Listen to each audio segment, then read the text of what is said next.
There are now rumors going around on whether or not the Vancouver Canucks would want to trade for Carolina Hurricanes forward Micheal Ferland, which I don't know how I feel about that. And I think anybody who's been a Canucks fan for a while, they kind of know why I'm saying that.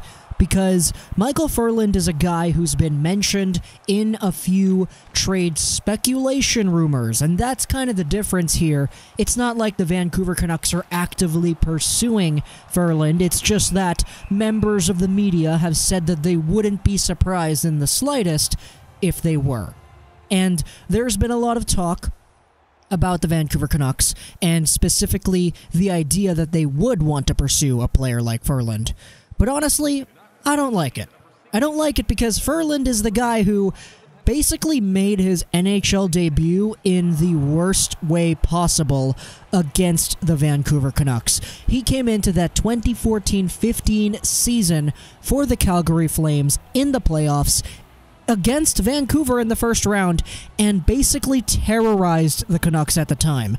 You remember Kevin Bieksa's comments about Ferland, and you remember everything that Ferland did to Vancouver that really just stopped them from being an effective team. Basically, any Canuck that had the puck, Ferland was on him, and Ferland hit him hard. Ferland ended up with a few points in the 6 games against the Vancouver Canucks, and the Canucks were eliminated from the playoffs in that round. It was terrible, and I think a lot of Vancouver fans remember just the absolute pest that Micheal Ferland was for the team. So now it's 2-3 years later, and Ferland was traded over to the Carolina Hurricanes in exchange for Elias Lindholm alongside a Dougie Hamilton, for Noah Hanifin, Adam Fox, and all that. It was that big trade that's starting to look worse and worse by the minute. Ferland is going to be a UFA at the end of this season, and the reason why there's trade speculation about him is because there might be some concerns as to whether or not he's going to re-sign with the Carolina Hurricanes and for how much. Ferland was a 20-goal scorer last year, playing alongside of Gaudreau and Monahan. He got himself 41 points in that year. This year he's kind of dropped off a little bit. It's the 41 game mark for him, and he's at 25 points, so he's on pace for 50 and on pace for 26 goals, which is roughly around the same, but his production and his impact isn't as notable, so to say, than it was with Calgary, especially in the playoffs 3 years ago. So now everybody's kind of asking the question, would Vancouver be a team that would trade for Ferland? And I've seen a few people on Twitter, I've seen a few people online talking about what it would take to get a player like Ferland. And first off, if we want to establish just what kind of a player he is, he's a guy who could probably get 20 goals in a season. He's done it last year, and he's on pace to doing it this year. Probably getting himself 20 goals, probably getting himself upwards of 43-plus points, and on top of that, he's really physical. 6'2", 207 pounds, can play the left or the right wing. At 26 years of age, it's not like he has so much room for improvement, but he's kind of maxed out at this level, which is, at best, a 20-goal guy and a 50-point guy.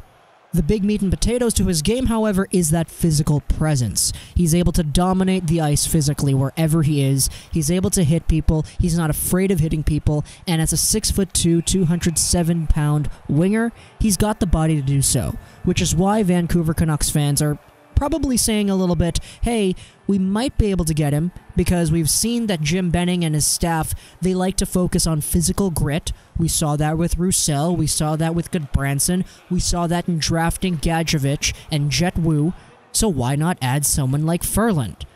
But I think the biggest discrepancy when it comes to these kinds of talks is the price, and what exactly it would take to pry Ferland away from the Hurricanes.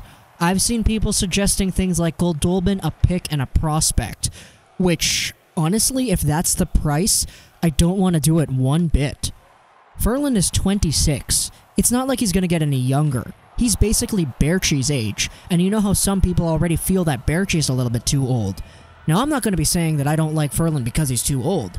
I'm just saying that if we want to take a look at our young guys, and we want to take a look at our young assets, there's no guarantee that says that Goldobin, a prospect, and a pick, there's no guarantee that Ferland, 5 years down the line, is going to be better than any of these guys. Because a lot of these aspects that we're looking towards trading, at least some that I've seen on Twitter, they're all much younger than Ferland. And for a team that's getting younger, and for a team that's foreseeably building for a dynasty in the future, I don't see the value in a move like this. Now, Ferland, obviously, he's not super old. A 26-year-old guy can still probably help out a Stanley Cup contending team 5 years from now. It's just that I don't know if this is the right move to make, especially if this is the asking price that people are proposing. Now, to be fair, no one's actually labeled an asking price for Ferland, but the big thing that we have to consider is the fact that he is a UFA, and the fact that he is probably going to re-sign for quite a hefty amount of money. Right now, Ferland is making $1.75 million, which is going to go up. Next year, he's not going to make the same thing. Who knows? He's a 20-goal scorer, 50-point guy. He could ask for upwards of $4-5 million. It's not ludicrous to think that that would be the amount that he costs. And for me, I personally wouldn't want the Vancouver Canucks to pursue that. I know he's physical. I know he's gritty. I know he can hit people on top of being a 50-point guy. But I don't think that's enough for me to say, okay, I'm good with giving up a prospect, a pick, and another young guy that's already an NHL talent.